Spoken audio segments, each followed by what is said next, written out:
أعوذ بالله من الشيطان الرجيم بسم الله الرحمن الرحيم الحمد لله اللهم صل وسلم على رسولك سيدنا ومولانا محمد.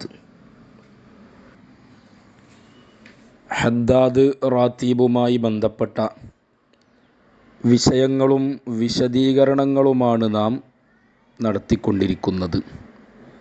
അല്ലാഹു സുബ്ഹാനഹു വ തആല മുഖ്ലിസീങ്ങളായ ദാക്കിരീങ്ങളുടെ കൂട്ടത്തിൽ നമ്മെയെല്ലാം ഉൾപ്പെടുത്തി മരണസമയത്ത് ഏറ്റവും അഫ്ളലായ ദിക്ർ ചൊല്ലി മൗത്താകുന്ന വിജയികളിൽ നമ്മയൊക്കെ ഉൾപ്പെടുത്തി അനുഗ്രഹിക്കുമാറാകട്ടെ.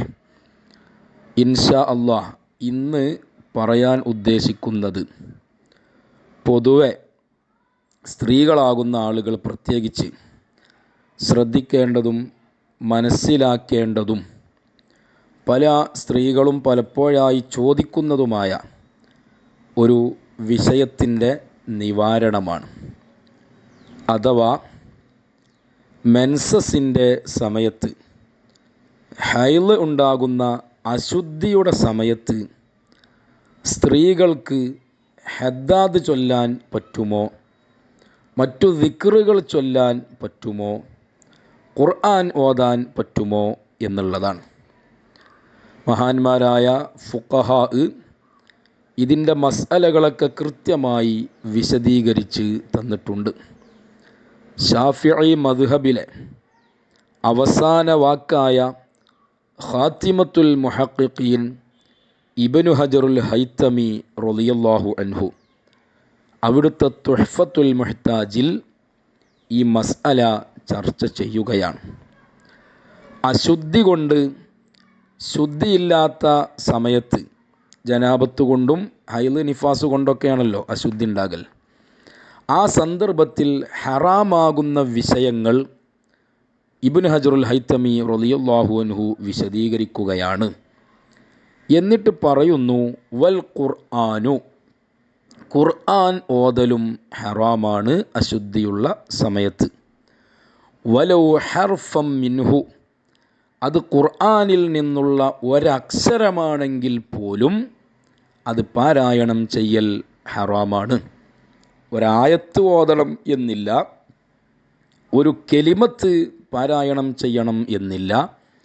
ഖുർആനിൽ നിന്നുള്ള ഒരക്ഷരമാണെങ്കിൽ പോലും അശുദ്ധിയുടെ സമയത്ത് അത് പാരായണം ചെയ്യൽ ഹറാമാണ്.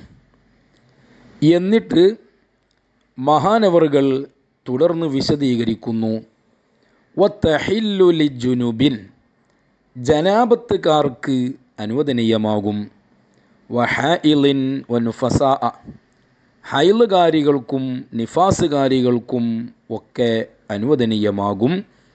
അദ്കാറുഹു, ഖുർആനിൻ്റെ ദിക്റുകൾ, ഖുർആനിൻ്റെ ദിക്റുകൾ അനുവദനീയമാകും.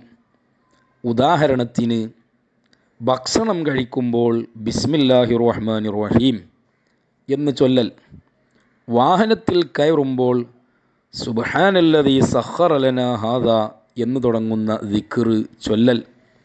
ഇങ്ങനെ നിശ്ചയിക്കപ്പെട്ട ഓരോ സന്ദർഭങ്ങളിലും ചൊല്ലപ്പെടുന്ന ദിക്റുകൾ ബിസ്മി ഖുർആനിൽപ്പെട്ട ഒരു ആയത്താണ്, ഒരു സംശയവും ഇല്ല.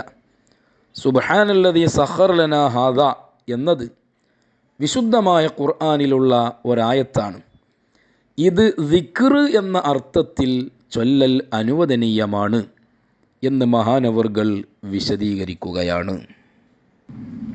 എന്നിട്ട് പറയുന്നത്, വതഹില്ലു അദ്കാറുഹു, ഖുർആനിലെ ദിക്റുകൾ അനുവദനീയമാകും. ലാ ബി ഖസ്ദി ഖുർആനിൻ, ഖുർആൻ എന്ന ഉദ്ദേശത്തിൽ അല്ല.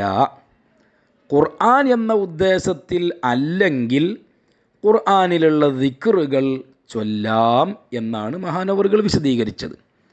അതിന് ദിക്ർ എന്ന് മാത്രം കരുതിയാലും ഒന്നും കരുതിയില്ലെങ്കിലും അത് അനുവദനീയമാകും എന്ന് മഹാനവറുകൾ വിശദീകരിക്കുന്നു. പറഞ്ഞു വരുന്നത്, ചില ആളുകളെങ്കിലും ചോദിക്കാറുണ്ട്, ഹൈലുള്ള സമയത്ത്, മെൻസസിൻ്റെ സമയത്ത് ഹദ്ദാദ് റാത്തീബ് ചൊല്ലാൻ പറ്റുമോ? പറ്റും എന്നാണ് മഹാനായ ഇബ്നു ഹജറുൽ ഹൈതമി തങ്ങൾ നമുക്ക് വിശദീകരിച്ചു തരുന്നത്. എന്തുകൊണ്ടെന്ന് വെച്ചാൽ ഹദ്ദാദിൻ്റെ തുടക്കം മുതൽ അവസാനം വരെയുള്ളത് മുഴുവനും ദിക്ർ എന്ന ഉദ്ദേശത്തിലാണ് നമുക്ക് വാരിദായിട്ടുള്ളത്. ഹദ്ദാദ് റാത്തീബ് അതിൻ്റെ തുടക്കം മുതൽ ഫാത്തിഹ, ആയത്തുൽ കുർസിയ്യ്, അതുപോലെ അൽ ബഖറയുടെ തുടക്കം, അതുപോലെ അവസാനമായി ഇഖ്ലാസ്, മുഅവ്വിദത്തൈനി, ഇതൊക്കെ ഖുർആൻ എന്ന ഉദ്ദേശത്തിലല്ല വാരിദായിട്ടുള്ളത്. അബ്ദുല്ലാഹിൽ ഹദ്ദാദ് റളിയല്ലാഹു അൻഹു നമ്മുടെ നിത്യജീവിതത്തിൽ പതിവാക്കാനുള്ള ദിക്റുകൾ എന്ന രൂപത്തിലാണ് നമ്മുടെ മുന്നിലേക്കത് അർപ്പിച്ചു തന്നിട്ടുള്ളത്. അതുകൊണ്ട് ഹദ്ദാദ് റാത്തീബിൻ്റെ തുടക്കം മുതൽ അവസാനം വരെയുള്ളത് ഹൈലുള്ള സമയത്താണെങ്കിലും ഇത് പൂർണ്ണമായും ചൊല്ലൽ അനുവദനീയമാണ് എന്ന് ഫുഖഹാ നമ്മെ വിശദീകരിക്കുകയാണ്.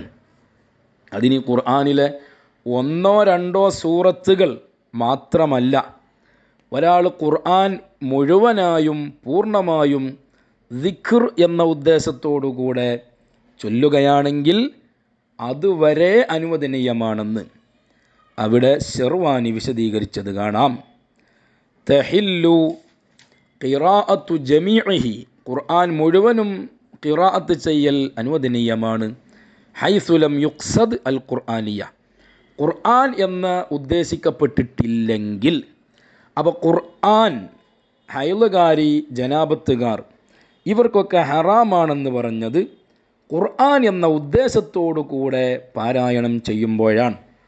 ആ ഉദ്ദേശത്തോടു കൂടെയാകുമ്പം വലോ ഹർഫം മിൻഹു, അത് ഖുർആനിൽപ്പെട്ട ഒരക്ഷരമാണെങ്കിൽ പോലും അത് നിഷിദ്ധമാണ്.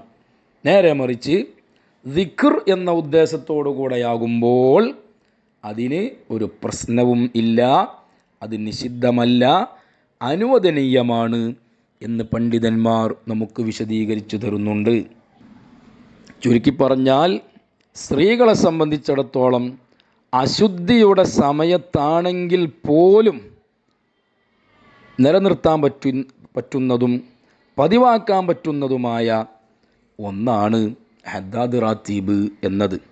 ഹൈലുള്ള സമയമാണല്ലോ, അശുദ്ധിയുടെ സമയമാണല്ലോ എന്ന നിലക്ക് പോലും അത് നാം നഷ്ടപ്പെടുത്തി കളയേണ്ടതില്ല.